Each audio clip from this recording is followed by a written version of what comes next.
नमस्कार दर्शक बंधु मु प्रदीप आपण मानक स्वागत करुच्ची आज आउ एक नुआ भिडियो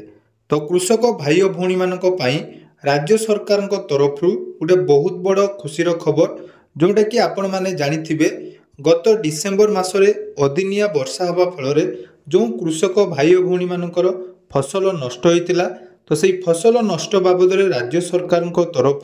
वर्तमान कृषक मानकर बा क्षतिग्रस्त कृषक मानकर अकाउंट को सब्सिडी टंका प्रदान करा जाउची एवं एही सब्सिडी टंका जाकि वर्तमान चाषी अकाउंट को आसिया पई जाउची बा ऑलरेडी किछि चाषी भाई भौणी मानक निकट को जाकि सब्सिडी टंका राज्य सरकार तरफ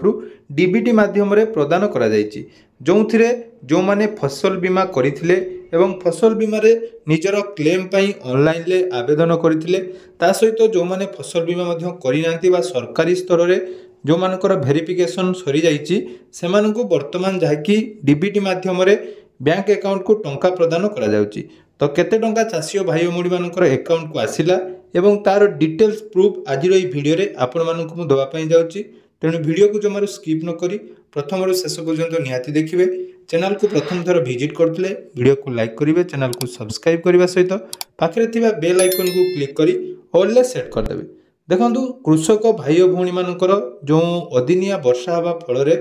फसल नष्ट होइतिला तेणु राज्य सरकार तरफ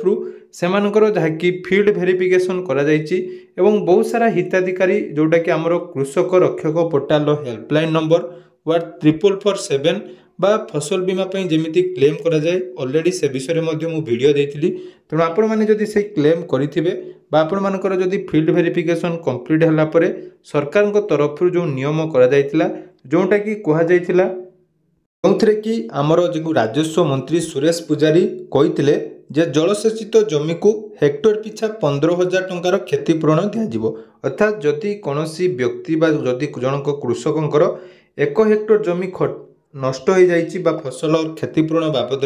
राज्य सरकार 15,000 टंका देबे जोटा कि जलसेचित जमी एवं अणजलसेचित जमी हेतिले सेठी आपण मानकु हेक्टर पिछा 7,000 टंका प्रदान करा जिवो एवं एही जो टंका राज्य सरकार तरफ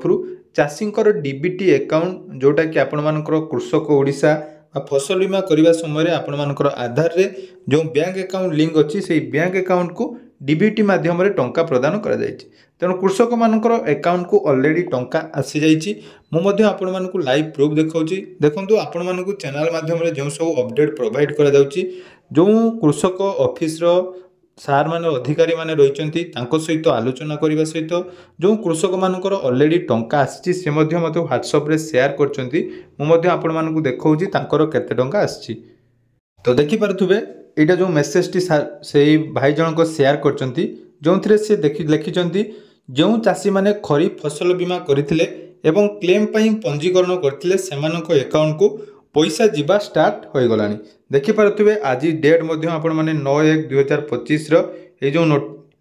स्क्रीनशॉट मध्ये से शेयर करचंती जोंथरे देखंतु रहिछि तांकर गुटी अकाउंट रे 4,337 टंका आउ जनकर अकाउंट रे देखंतु एटी 15,462 टंका जहाँकि सरकार तरफ डीबीटी माध्यम रे प्रदान करा जायछि जोटा कि जगत सिंहपुर एवं पुरी जिलार कृषक मानकर अकाउंट को प्रथम थर जेहेतु पुरी रे सर्वाधिक क्षतिग्रस्त होइतिला तेणु सर्वप्रथम पुरी एवं जगत सिंहपुर जिले में कृषक मानक अकाउंट को डीबीटी माध्यम रे टंका प्रोवाइड करा जाउछि यार मध्ये आपण माने प्रूफ देखिले ता सहित देखंतु आउ गुटे कथा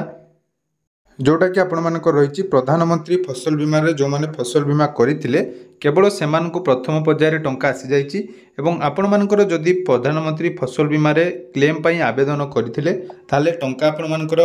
खूब जल्दी 4 रु 5 दिन मध्य अकाउंट क्रेडिट हो एवं जो माने फसल बीमा करिना सेमानकु राज्य सरकार तरफ जो VLW बा आरआई वेरिफिकेशन हेतिला वेरिफिकेशन कंप्लीट हो जाइथिबो जदि आपण मानक अकाउंट रे टंका आसीଯିव तेणु आपण माने अपेक्षा करंतु आपण मानकु जाकि खूब जल्दी एही टंका मिल जिवो तेणु आपण मानकु एही टंका मिलिछि कि नाही जदि आपण मानकु मिलिछि ताले आपण माने कोन डिस्ट्रिक्ट रो निहाती हम कमेंट सेक्शन रे जणैबे एवं जो मानकु मिलि नाही से माने मध्ये अपेक्षा करंतु खूब जल्दी से मानक अकाउंट को एही फसल क्षति बाबद रे सरकार तरफ टंका प्रोवाइड कर दिया जिवो धन्यवाद।